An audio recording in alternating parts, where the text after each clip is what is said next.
Hello, welcome to Web of Stories. My name is Melinda, and I am here with my January 2025 TBR / Pile of Possibilities. For those of you who don't know the difference, a TBR are books that I have every intention of reading this month. Kat is going to come join us. Pile of Possibilities are books that I would really like to get to this month, but I'm not saying I'm definitely going to get to them. And I've been pretty loosey-goosey with these in the past, but for 2025, I'm keeping track of what I put on my TBRs and my piles of possibilities. I'm going to see how that kind of goes out through the year. This is kind of an observation year for this, just to see how I can make them better, more realistic, that sort of thing. But anyway, let's get started. So I have a not overly ambitious TBR / pile of possibilities this month, which is good. So, and a lot of these books I actually don't physically have either because I've ordered them and they haven't come to me, or they're library books. So you're going to see a lot of this. I have a couple of them here, but actually these are all but one of them are my pile of possibilities. I only have one here that's a TBR one. So the first book I have is my Agatha Christie for the month. And this one is, I actually pulled these up. This one's Death Comes the End by Agatha Christie. And I'm actually really looking forward to this one because I have been very curious about this book. It doesn't seem like a typical Agatha Christie. Let me read the synopsis to you. It is Egypt 2000 BC. There you go. Where death gives meaning to life. At the foot of a cliff lays the broken, twisted body of Nofret, a concubine to the Ka priest. Young, beautiful, and venomous, most agree that it was fate she deserved to die like a snake. But at her father's house on the banks of the Nile, the priest's daughter, Reinsem, believes that the woman's death is suspicious. Increasingly, she becomes convinced that the source of the evil lurks within their household and watches helplessly as family passion explodes in murder. The cat is saying hello. So that's very different from most Agatha Christie. So I'm really curious about this one. I've ordered it. It's actually supposed to come today. I am filming this on the 18th of December. And I've had a couple packages, cat's making noise. A couple of orders from bookshop.org that got held up at it's not Bookshop's fault, it's their, whatever they're doing to ship, but it got held up in a warehouse and they're finally supposed to come today. So I'm supposed to get that book today, but that's my first one. Uh-oh, my list went away. Hold on a sec here. Okay, and the second book is, I don't have because it's a library book, which is fitting because it's for my library book club. And it is 1,000 Moons by Sebastian Berry. This past summer, I think, earlier in 2024, we read, what was the book that came before that? I can't remember. It was by Sebastian Berry. Hold on one second here and I will look it up. I'm sorry. Okay, it's Days Without End. That was the first book. Sorry. It was bad. Earlier this year, we read Days Without End by Sebastian Berry. And that book kind of ends on a cliffhanger. Plus, we had some kind of issues with that book that I know had been brought up to Sebastian Berry after that book was originally published. And we wanted to see where the story went, but also how he kind of addressed those issues that we had. So 1,000 Moons is actually the sequel to Days Without End. And we sort of like forced it onto our library book list when we finished Days Without End. So yes, I will be getting that one from the library. It hasn't come in yet. The next one is also a library book. And I paused the hold until January 1st, so I will get it at some point after that.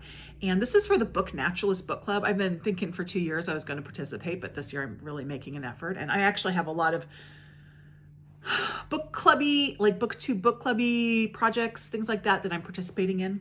But this one is World of Wonders in praise of fireflies, whales, sharks, and other astonishments. And I'm not even going to try that author's name. I'm going to put it down here. It's just, I don't want to slaughter it, and I would have slaughtered it. So I did pull this book up. I'm going to just read a little bit of it. So from the beloved award-winning poet Aimee, whatever her last name is, comes a debut work of nonfiction, a collection of essays about the natural world and the way its inhabitants can teach, support, and inspire us. So I've been really enjoying essay collections, and this goes in with it, so it just works out perfectly. So that one is coming up. And then for Mariandria's book club, I've ordered this book. It hasn't come yet.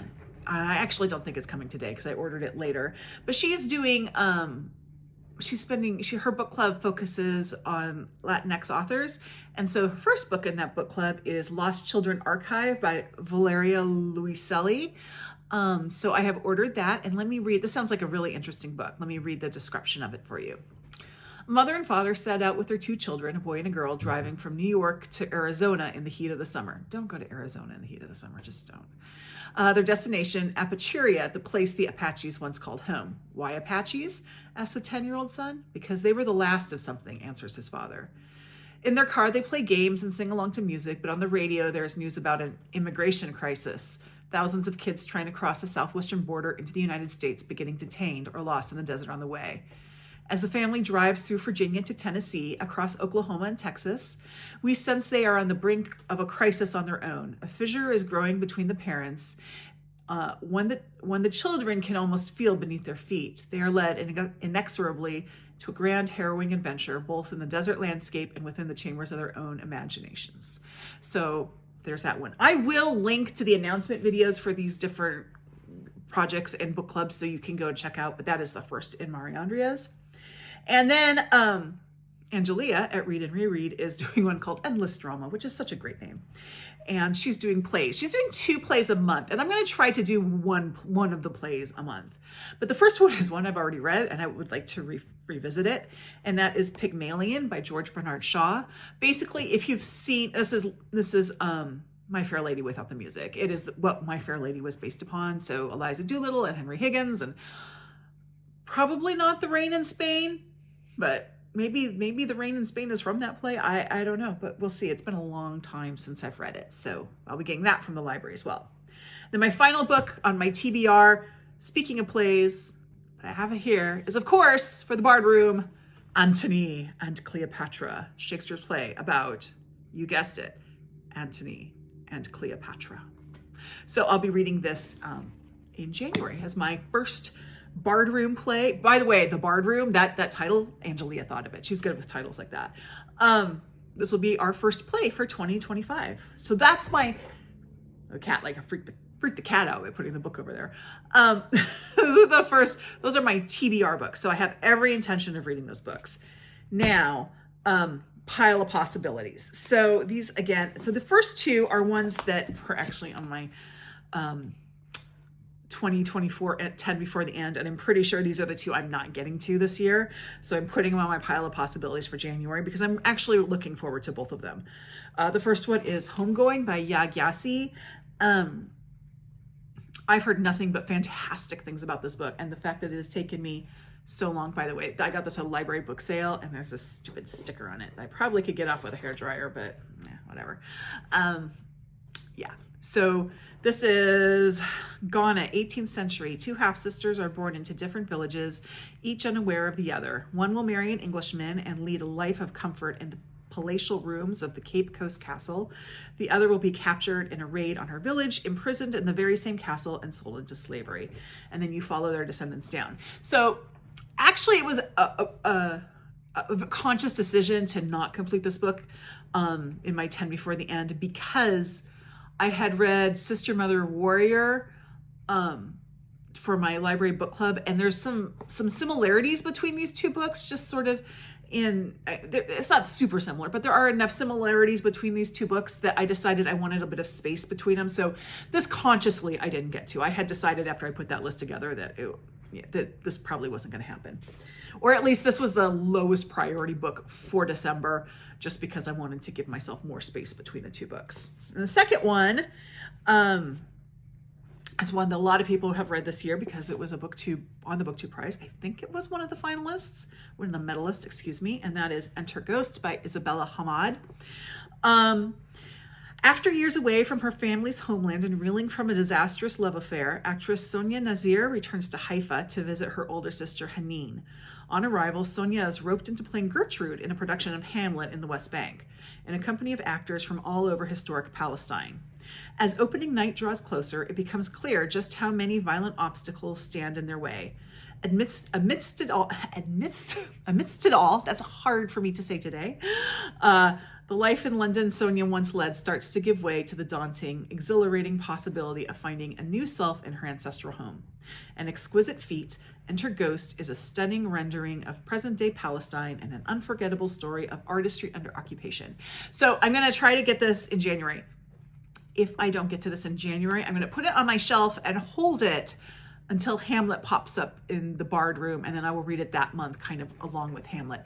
There's some other things that I kind of want to read with Hamlet. I know that it would be really nice, because I know that Rosencrantz and Guildenstern Are Dead are one of the plays that Angela is planning to do this year. It'd be really nice if those, we'll see if Providence intervenes and those go together. But Fat Hamlet is another one I want to read, but I think this would go well with Hamlet. So if it doesn't happen this month, it will happen whenever that happens. And then another book that I had wanted to get to is this one, Where They Last Saw Her by Marcie R. Rendon. So Marcie R. Rendon writes the Cash Black Bear series, which is a mystery series it's set in the 70s, and it's centered around an Indigenous woman named Cash Black Bear. And I've enjoyed the first two books. I have the third book. Probably should have put the third book on this list too. Who knows? I have the third book on my Kobo, and the fourth book is coming out soon. However, this is a standalone, and this deals, I think, with the disappearance of Indigenous women. So let me read a little bit of this. Quill has lived on the Red Pine Reservation in Minnesota her whole life. She knows what happens to women who look like her. Just a girl when Jimmy Skye jumped off the railway bridge and she ran for help, Quill realizes now that she's never stopped running. As she trains for the Boston Marathon early one morning in the woods, she hears a scream. When she returns to search the area, all she finds are tire tracks and a single beaded earring. Things are different now for Quill than when she was a lonely girl. Her friends, Punk and Galen, are two women who don't know what it means to quit. Her loving husband, Crow, and their two beautiful children challenge her to be better every day. So when she hears a second woman has been stolen, she's determined to do something about it, starting with investigating the group of men working the pipeline construction just north of their homes. So that's what this book is about. Really looking forward to this one. I do like Marcie Rendon, and Marcie Rendon is Indigenous. She is she's a citizen of the White Earth Nation. So. And then finally for right now, so I'm going to be doing my TBR game with the dice in a second. And I started doing this sort of halfway through the year last year. And so I've taken the books I get from them and put them on my immediate TBR shelf, but I've not actually read any of them yet. So I said, we're gonna put the first one that I pulled off on this pile of possibilities. And this is The Busybody by Kemper Donovan. Kemper Donovan is the host of the All About Agatha podcast about Agatha Christie. Let me read a little bit of this. It's a dream assignment. Former Senator Dorothy Gibson, aka that woman, is the most talked about person in the country right now, though largely for the wrong reasons. As an independent candidate for President of the United States, Dorothy split the vote and is being blamed for shocking results. Maybe I don't know. After her very public defeat, she's retreated to her home in rural Maine, inviting her ghostwriter to join her. Her collaborator is impressed by Dorothy's work ethic and steel trap mind, not to mention the stunning surroundings and one particularly gorgeous bodyguard. But when a neighbor dies under suspicious circumstances, Dorothy is determined to find the killer in their midst. And when Dorothy Gibson asks if you want to team up for a top secret, possibly dangerous murder investigation, the only answer is, of course. So, I would like to maybe get to this. Now, I have heard actually very, very mixed things about this book. So I wouldn't feel bad DNFing this if I get into it and it's just not working. I will say that. I always give myself, I need to DNF more than I do actually. But, so we'll see how this goes. But I want it off my immediate TBR shelf at the end of the month, whether or not I read it or DNF it. Okay. So, my TBR game. Now, there are a lot of TBR games out there, and some of them are very complicated and funny. Mine is not complicated. So, I have 3 colored dice. I have red, blue, and green. I also have a diagram of my TBR bookshelves that are upstairs. So, what I do is I roll the dice, and so whatever is blue tells me which corner of each shelf I start at. Green will tell me how many rows up or down I go. And red tells me how many books I go in or out. Now, if I have to go over to the next, that's fine.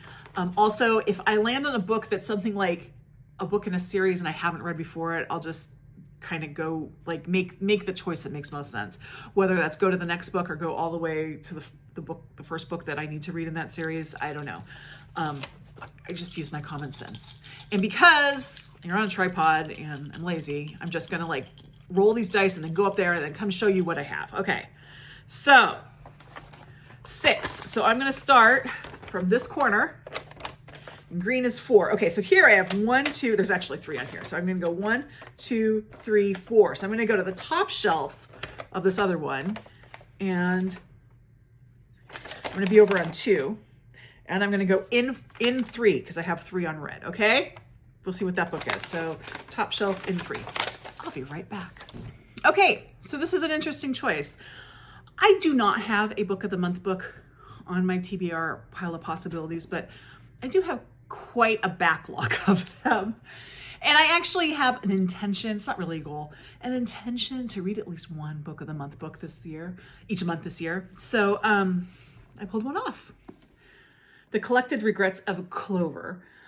This came out in 2023, so 2 years ago. I don't know if this is going to count towards the 2025 challenge or not, but whatever. I still have to read it or else it's going to end up on my self-destruct list in a couple years.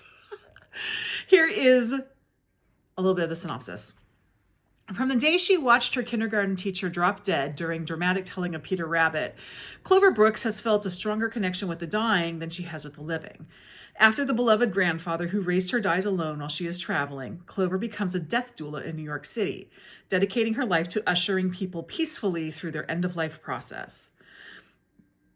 Clover spends so much time with the dying that she has no life of her own, until the final wishes of a feisty old woman send Clover on a road trip across the country to uncover a forgotten love story and perhaps her own happy ending. As she finds herself struggling to navigate the uncharted waters of romance and friendship, Clover is forced to examine what she really wants and whether she'll have the courage to go for it. So, interesting. It does sound like a romance. That's fine. Not my, go-to thing, but that's fine. I have heard this is not as sad and morbid as it sounds, so that's good. I have heard really good things about it. So there you go. Collected Regrets of Clover. The Collected Regrets of Clover. So that is going on my pile of possibilities and on my immediate TBR shelf. So we'll see if it gets read this month. And anyway, that is my January. Let me know how your January is looking. Do you have any big plans? Are you joining in with Mariandria's book club or Angelia's play or Book Naturalists or the Bard Room? Because, I do the Bard Room. You read Antony and Cleopatra. Anyway, let me know. And thank you very much. Like, subscribe, join my Discord, and I'll see you in the next video. Bye-bye.